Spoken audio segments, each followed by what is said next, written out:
Jingle Bell Princess is a really enjoyable film. This was released in 2021. It was directed by McBrearty and with a screenplay by James D. Hughes based on the novel His Jingle Bell Princess by Barbara Dunlop.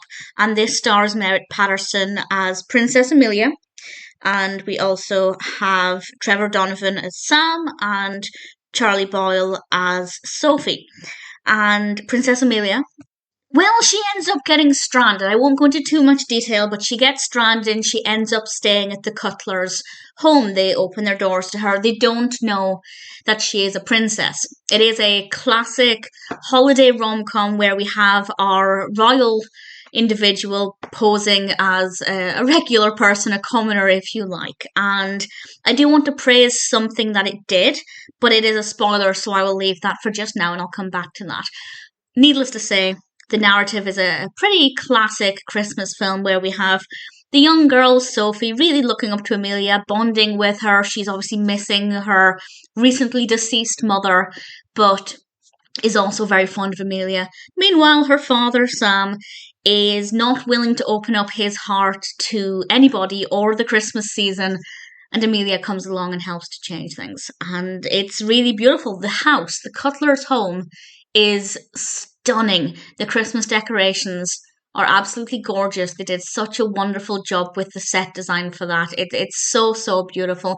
Yes, the narrative is predictable in a lot of ways, but when it comes to Christmas rom-coms, that's usually to be expected. They're warm, they're fuzzy, they're comforting, and there's not a great amount of Christmas festivities in this. Well, having said that, we do have a Santa Claus and a snowball fight and a few other things, so there is a decent amount of Christmas, but it's not one of those ones where every scene is a different activity. So if you don't like things that are too Christmassy, I think it'll work well for you. But also there is a really good amount of Christmas. It's just not completely soaked in it. So I think it's got a really nice balance there that will help the film to appeal to as many people as possible. There is also a dog.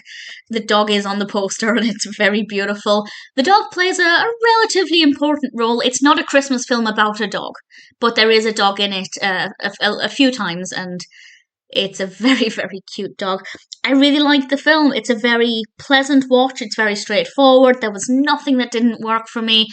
Yes, the narrative is predictable, but I like that. With Christmas rom-coms, I like to know what we're getting in for, and I really thoroughly enjoyed it. Definitely worth checking out. So, a tiny spoiler, well, I guess it's kind of a big spoiler actually, for something that I really want to praise the film for. So I guess this is a huge spoiler. The last thing I have to say about this, really thoroughly recommended. So, spoilers, at the end of the film, or towards the end of the film actually, the actual ending, the final scene, it is beautiful. But before that, we have the scene that I'm always really curious about. I'm always really keen to see how they will reveal that the royal person is a royal person and how the other person will react. And I hate it when the other person completely overreacts. And I'm so pleased to say that Sam didn't. And he realised Amelia hadn't deceived them on purpose. He realised her reasons for not saying who she was or who she really was. And I really appreciated that because I think when a character in any kind of film like this, it doesn't have to be about royalty, but whenever a character completely way overreacts to a situation, I just hate it. I really thoroughly hate it. Thankfully, that didn't happen here. So, all things considered, Jingle Bell Princess is a pretty brilliant film, and I really thoroughly enjoyed it.